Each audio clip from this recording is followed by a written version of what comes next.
She hid this secret for 15 years. But tonight, everything changes. A widow, 2 sons, and a stranger. This house hides more than memories. What happened inside this attic shocked the entire South.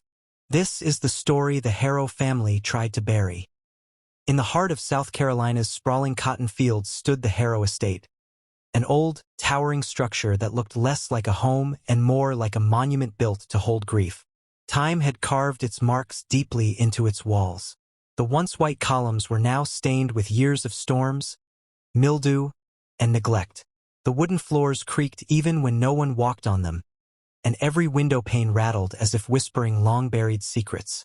The estate breathed a strange stillness, the kind that settles over places touched by tragedy. Servants moved quietly, speaking only when necessary, as though sound itself could awaken something best left sleeping. Even the birds avoided the rooftop. Widow Eleanor Harrow, owner of the estate, carried herself with a rigid grace. Her posture remained straight, but her eyes, pale and distant, betrayed a sorrow she had never dared to voice. Grief had not broken her body. It had hollowed her spirit. She moved like someone who had learned to survive pain by containing it. Her 2 sons, Jonathan and Caleb, were the only light within the darkened walls. Yet even they seemed shaped by the house's silence. Jonathan, the elder at 19, spent most of his time painting, trying to capture colors in a world that had grown dull around him. Caleb, delicate and soft-spoken, sought refuge in music, often playing the piano late into the night as though the melodies kept nightmares away. Though the world outside judged them as frail or different, Eleanor guarded them fiercely. They were her last connection to a life that had been violently taken from her. But beneath this quiet facade, the Harrow Estate held something darker, something hidden in its shadows, something that had been waiting for years to resurface. The morning Samuel arrived at Harrow Estate was wrapped in thick, ghostly fog, the kind that blurred the line between the living and the forgotten. The wooden wagon carrying him creaked slowly up the dirt road, its wheels sinking into the soft, damp earth. The horses snorted nervously, as if sensing the heaviness that lay over the estate like a shroud. When Samuel stepped down, he didn't move like a man defeated. His posture was straight, his gaze calm, his presence quiet but powerful, an odd contrast to the broken souls usually brought to plantations. His skin was dark, his eyes deep and observant, carrying stories he never spoke aloud. Even in silence, something about him unsettled the air. The workers paused what they were doing, staring at him with a mix of curiosity and caution. Whispers floated. "Who is he? Why bring him here? He doesn't look afraid." Before anyone could speculate further, widow Eleanor Harrow appeared on the front steps. Her expression tightened the moment she saw him, not with anger, but recognition, as if she had been expecting him, or perhaps needed him more than she wished to admit. She studied him closely, her voice cutting through the fog. "This one will serve my sons." A murmur rippled through the household. Choosing one enslaved man for her delicate sons, boys she protected like glass, was shocking. No one understood the reason. No one dared ask. Samuel simply nodded, but inside he felt the estate watching him, testing him. Something in the air, something cold and unfinished, wrapped itself around him like a warning. As he followed Eleanor into the house, he sensed it immediately. Harrow Estate was not just a home. It was a place with secrets. And now he had stepped into the... From Samuel's very first night inside Harrow Estate, he sensed something was wrong. Something quietly watching, listening, breathing in the corners where the lamps never reached. The house, vast and old, seemed to move in subtle ways. Floors groaned even when untouched, curtains swayed without a hint of breeze, and somewhere deep in the hallways, an echo repeated itself like a footstep that never found a body. Samuel tried ignoring it, but the silence inside the estate felt unnatural, heavy, like it was filled with memories trying to claw their way out. One evening, as he climbed the staircase carrying an oil lamp, he heard faint footsteps behind him. Slow, careful, deliberate. He turned sharply. No one.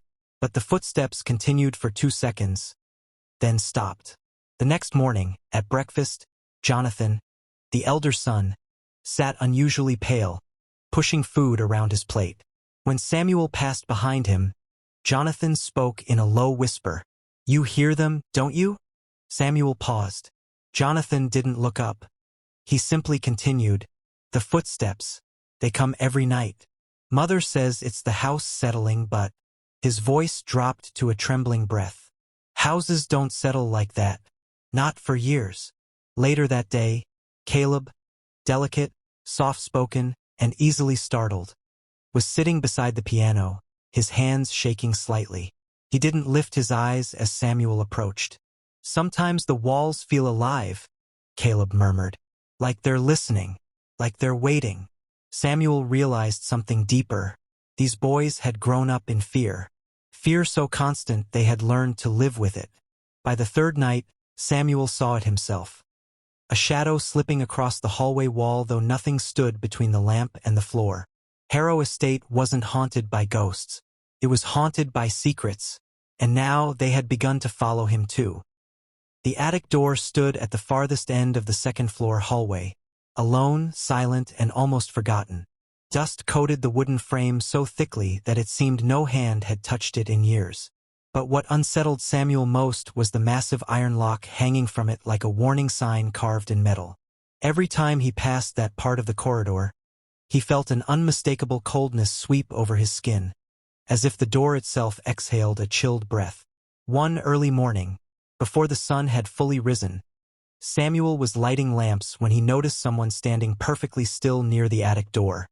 It was widow Eleanor Harrow. Her back was stiff, but her hand trembled just inches from the lock, as if she wanted to open it, but couldn't, or wouldn't. Samuel stepped closer. The floor creaked softly under his weight. Eleanor flinched. In an instant, she wiped her eyes, too quickly, too sharply, and returned to her cold mask of control. But Samuel had already seen the truth. She had been crying. Her voice was low, controlled, but lined with fear. "Never come here." Samuel froze. "I mean this, Samuel. Never." Her gaze locked onto his with an intensity that bordered on desperation. It wasn't an order. It was a plea. She stepped back from the door as though it were alive, as if touching it too long might awaken something buried behind it. Samuel watched her walk away, her steps fast, uneven, almost frightened. From that day onward, he noticed how Eleanor always avoided that end of the hallway, how the brothers never looked at the attic, how even the servants whispered when passing near it. The attic wasn't just locked, it was forbidden, and whatever was hidden inside, Eleanor feared it more than anything else on earth. Despite the heavy silence that wrapped the Harrow Estate like a shroud, Samuel noticed a gentler world inside the hearts of the two brothers, Jonathan and Caleb. They were nothing like the harsh, stern sons of surrounding plantation owners.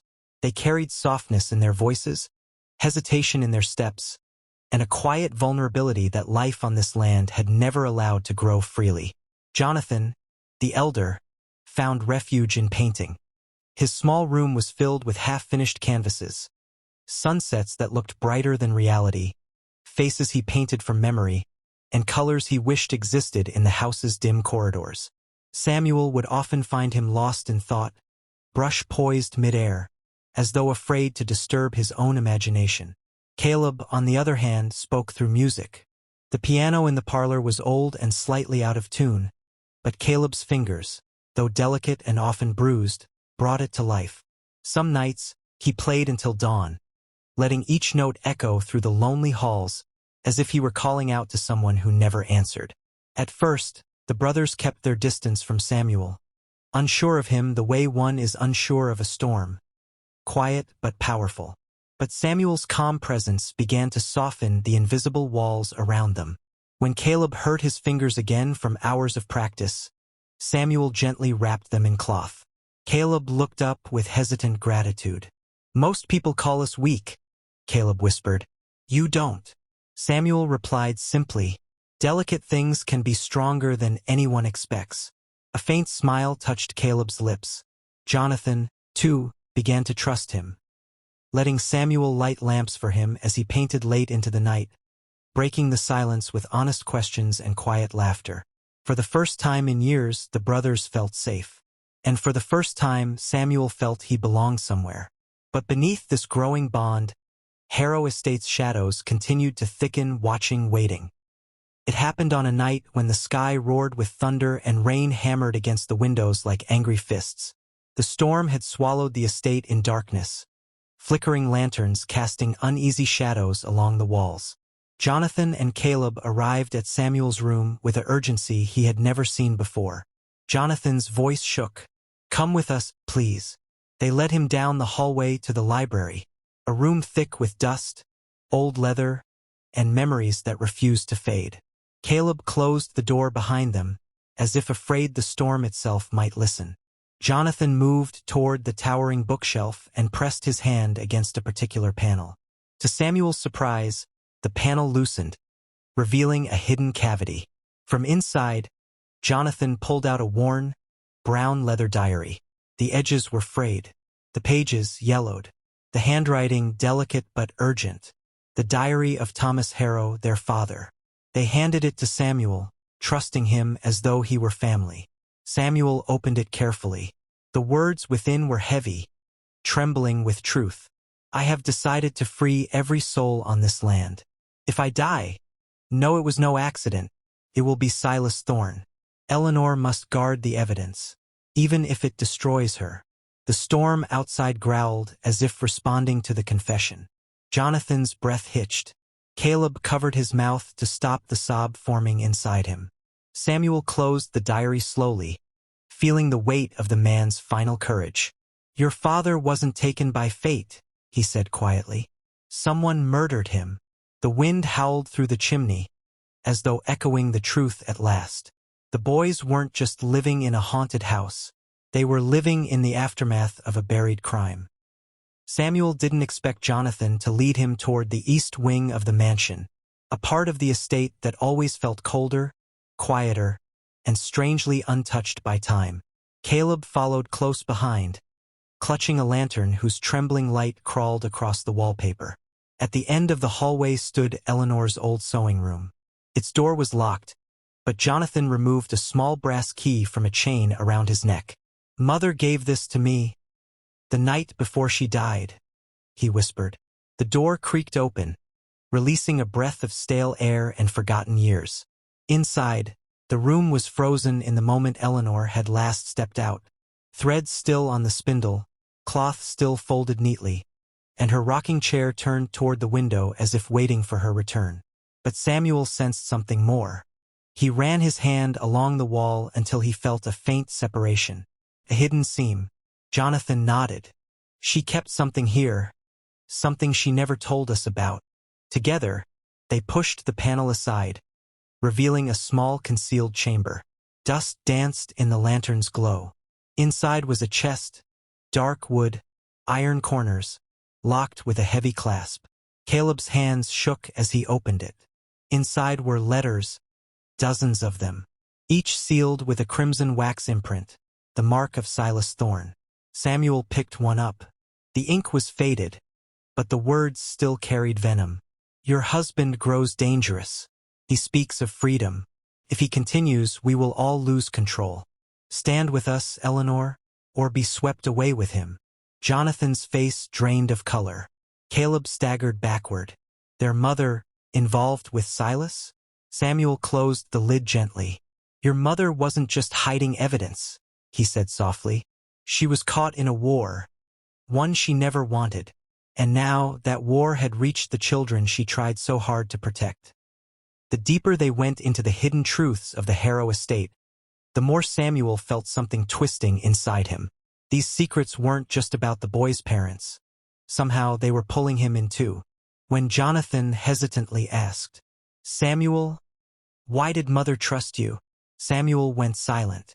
He walked toward the long hallway where the portraits of former masters hung. Thunder cracked outside. The lantern light shivered across the paintings. And there, Thomas Harrow's portrait. Samuel stared at it as if the painted eyes were speaking directly to him. He swallowed and finally confessed, Your father saved my life. Years ago, before Samuel became the boy's caretaker, he had been among the enslaved laborers on a neighboring plantation. He was young, frail, constantly beaten.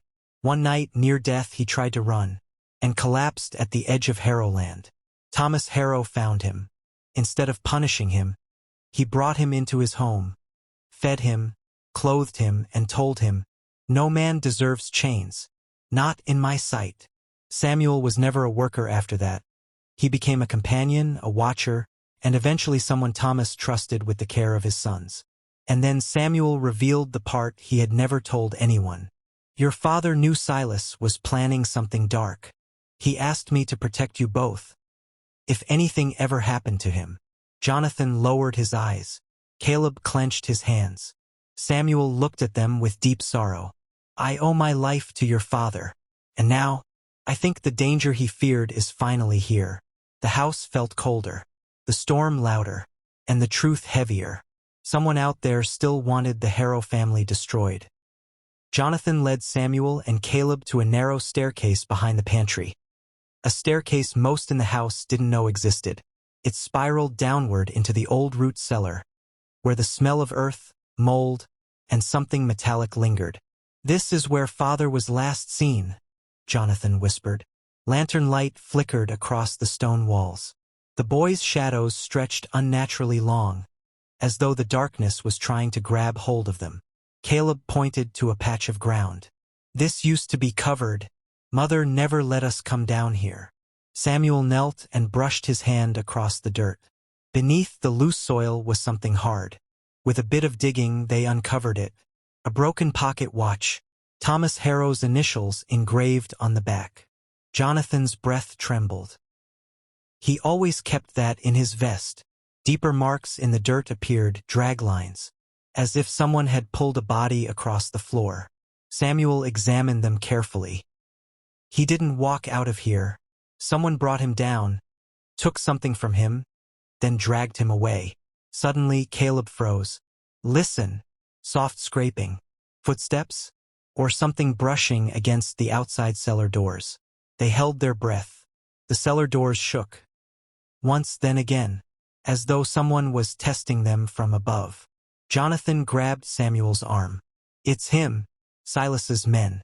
They're watching us. Samuel motioned for silence until the noises faded. When they finally climbed back up, Samuel turned toward the boys. Your father didn't disappear. He was taken. And now whoever took him knew the boys were getting close to the truth. Back in the sewing room, Jonathan searched the hidden chamber again. Something inside him insisted there was more. Samuel helped lift the chest aside, and beneath it a loose floorboard. Caleb pried it open. Inside was a single envelope tied with an old lavender ribbon. Eleanor Harrow's handwriting marked the front. For my sons, when the truth finds you. Jonathan's voice cracked as he opened it. The letter smelled faintly of lavender, as though Eleanor's presence lingered with her words. Her message was heartbreaking. My dear Jonathan and Caleb, I have tried to keep you safe from the storm your father feared. Silas Thorne wants more than land. He wants power over every soul in the South. Your father stood against him, and for that, he paid with his life. Caleb wiped tears from his eyes. The letter continued, If you are reading this, then I am gone too. I made choices I regret. I tried to protect you even when it meant pretending to stand with Silas. But know this, your father died fighting for freedom, not just for others, but for your future. Jonathan held the paper tight as if afraid it might vanish. At the bottom, Eleanor had written, Find Samuel. He is the one your father trusted. Together, finish what we could not.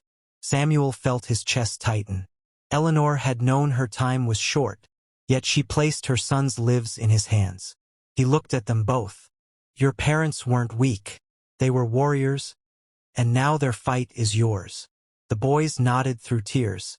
For the first time, they weren't just victims of a terrible secret. They were heirs to a mission their parents died protecting. The enemy finally steps out of the shadows. The Harrow Estate felt strangely silent that evening, as if even the wind had stepped back to watch what would unfold. Jonathan and Caleb stood beside Samuel on the front porch, lanterns lit, waiting. They knew Silas Thorne would not sit quietly now that the truth was rising from every hidden corner of the house. And they were right. A carriage approached slowly through the fog-covered road. Its wheels cracked against the gravel with an eerie rhythm. Two tall, cold-faced men stepped out first, and then Silas himself. Older now, but still carrying the same poisonous confidence that Eleanor's letters had warned about. He walked forward with a smirk. "So, the little birds have finally dug up the nest." Jonathan stepped forward. "You murdered our father." Silas didn't flinch. Instead, he looked at Samuel. "And you?" "I see the stray mutt Thomas took in still bites." Samuel's jaw tightened, but he didn't speak. Silas continued, "Your father was a fool. He thought he could change the order of the South. Free men, free land? Freedom is chaos, boys, and chaos is bad for business." Caleb's voice shook with anger. "You threatened our mother." Silas laughed quietly. "Your mother begged me to spare you. She played her part well enough." Jonathan's fists clenched. Samuel stepped between them, his voice steady. "It ends tonight, Silas." Silas leaned forward, eyes cold and venomous. "Oh, it ended the day Thomas Harrow died." Before anyone could react, Silas snapped his fingers, and his men reached for their weapons. But Samuel was already moving. The confrontation that followed wasn't loud or long, but it was deadly, desperate, and soaked in years of buried hatred. The Harrow Estate had finally awakened, and it wasn't done yet. The storm broke open as if heaven itself had been waiting for this moment. Rain poured over the estate, washing blood and dust into the soil where secrets once slept. Silas Thorne was no more. His men fled into the night. But the cost of the confrontation showed on Samuel's trembling hands and on the brothers' pale faces. Inside the house, Samuel lit the lanterns one by one. Jonathan brought out the diary, the letters, the hidden documents, the entire chain of truth the family had protected for years. They placed everything on the dining table where Thomas once held family dinners. Caleb finally asked, "What do we do now?" Samuel looked at the papers, evidence that could expose decades of corruption, cruelty, and exploitation across the South. Evidence Silas murdered for. Jonathan spoke softly.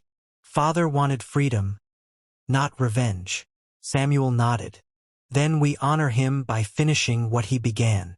Together, they carried the documents out to the courtyard where the rain had softened the earth. Under Samuel's direction, they dug a shallow pit and placed everything inside. A burial of truth and pain. But Jonathan paused. "We can't bury it. Not like they buried him." He took a deep breath. "We burn it, so no one can twist it or use it for their own power." Samuel hesitated, then placed a lantern beside the pile. Jonathan dropped it. Flames roared instantly. Gold, red, wild, devouring the past that had haunted them. Caleb watched the fire with tears in his eyes. "Are we free now?" Samuel rested a hand on his shoulder. "Freedom isn't given. You claim it and protect it." As the fire burned itself out, dawn slowly rose behind the estate. The Harrow family had survived the darkness, not by escaping it, but by walking through it together. And for the first time in years, the house felt alive again.